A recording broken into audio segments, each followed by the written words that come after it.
네, 주춤하는 듯했던 원달러 환율이 다시 연고점을 깨며 1,300원대 중반에서 멈춰섰습니다.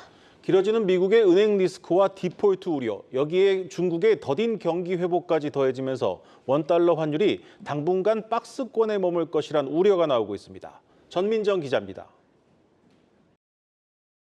한미 기준금리 격차가 사상 최대 폭으로 벌어졌지만 지난달 외국인 증권 투자금은 석 달째 유입세를 보였습니다.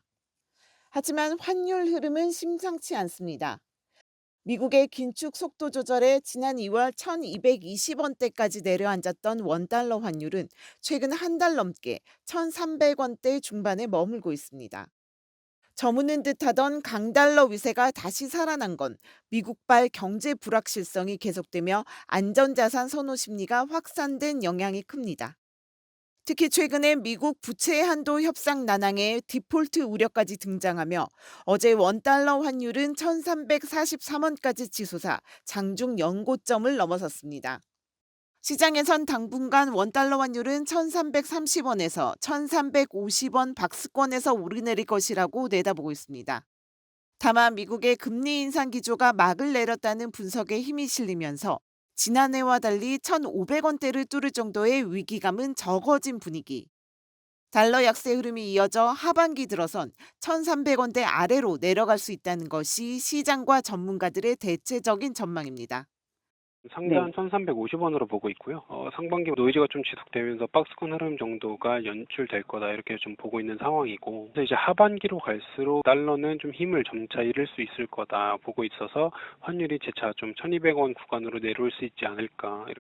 하지만 변수는 있습니다.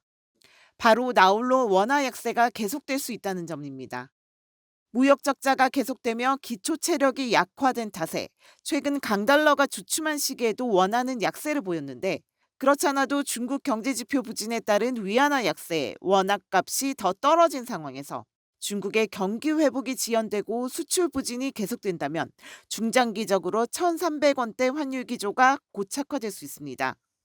원화가 전반적인 어떤 달러의 흐름보다 훨씬 더 약세를 보이고 있는 이유가 경상수지가 크게 악화된 부분들이 작용하고 있다고 보고 있고요.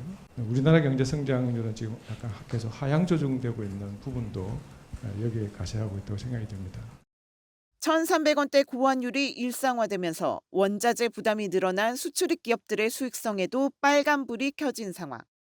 자칫 환율 변동 부담에 따른 수출 기업들의 실적 감소가 무역 수지 악화로 이어지고, 이로 인해 환율이 더 오르는 악순환의 고리가 반복될 수 있다는 지적도 나옵니다. 한국경제TV 전민정입니다.